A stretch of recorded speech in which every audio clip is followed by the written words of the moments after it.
All right, everyone. There was a really funny headline the other day from CNN where they were openly worried that that Twitter's efforts to block Trump by, keeping people from retweeting certain tweets he makes, putting those little warnings on them. Well, this might be non-factual or, be election interference or some stupid shit like that. They're worried that it's not working, that it's not enough, and CNN, of course, would love it if Trump were simply unable to communicate with people. Because here's the thing. Here's the real reason why the corporate media is all messed up about Trump on that particular token. Typically, presidents have, at least for the most part, at least in a partisan sense, a warm relationship to the corporate press. Because typically, up until the last 10 years or something, there was no better way to get the word out to large numbers of people. What Trump has done is ignore the press instead, bypass them, and speaks directly to people without a filter.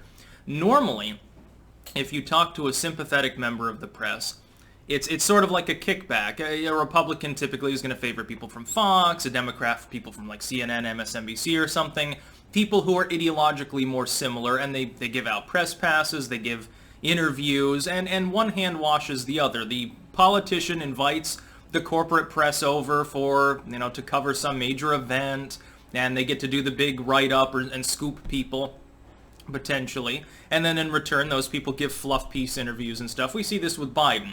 Joe Biden buddies with lots of people in the corporate legacy media, and they don't ask him tough questions. On the rare occasion that they do, they pull the punch and then they don't pursue it when he's unable to answer.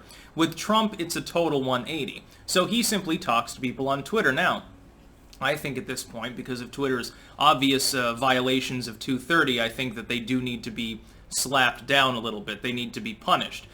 Barring that, Trump could just bypass the corporate legacy media as well that's growing on Silicon Valley's mainline firms, and he could start using an alt-tech site. And I'll tell you why, and this is something that people don't consider, I'll tell you why many of those sites are off the table as far as Trump switching to them or using them for any purpose. Like, he's not going to use BitChute.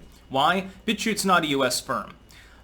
It would possibly cause a legal problem, unfortunately, and I think that it's a sad reflection, by the way, that the burgeoning alt-tech free speech movement is predominantly on sites that aren't hosted in the United States.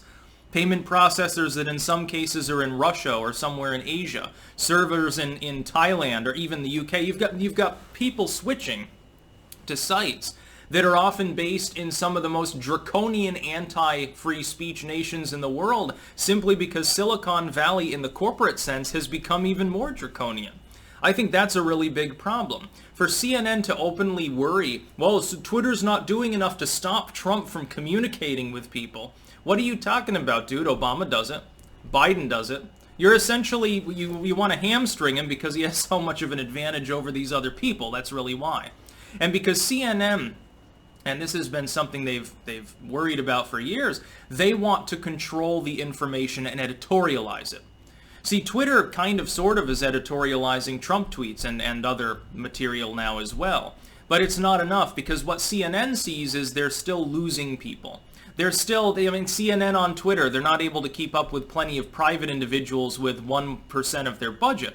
And so they're losing. They didn't get into mainline tech early and often enough, number one. This was something that was literally the dawn of the term legacy media.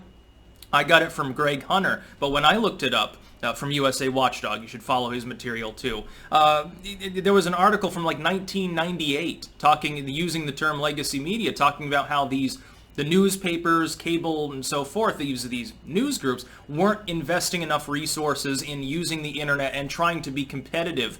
So you had small-time people, you get the dawn of home internet, that are tweaking their websites, maximizing things, trying to make them more efficient, trying to develop new technology, make their sites look better. And you had largely this sort of Drudge-esque, very early on, text-only, low image quality, poorly manufactured product for the first 5-6 years, really well into the late pre-modern period, which you could say is everything up until maybe the Facebook era.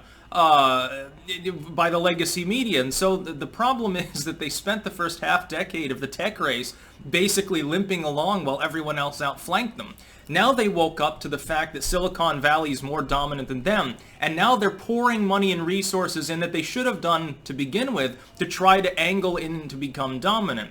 Trump is harming them in that process because he's using these firms directly and explicitly and cutting out the middleman. And so CNN is really sad about that. When the White House streams on YouTube, when the RNC doesn't allow the legacy media to come and do the normal streaming thing and they're piggybacking feeds, it's a big problem for these poor suckers. I thought that, by the way, was masterful. CNN, instead of worrying about other people standing in their way, should try to look for ways to increase the viability and the usability of their product. When they close comments on their site, and they're making tabloid-esque hit pieces, and they're constantly alienating independent content creators instead of trying to buy them up like a normal firm would do, they're really just fucking themselves in the ass. I think that it's wonderful, again, that this is happening. That's about all. Peace out.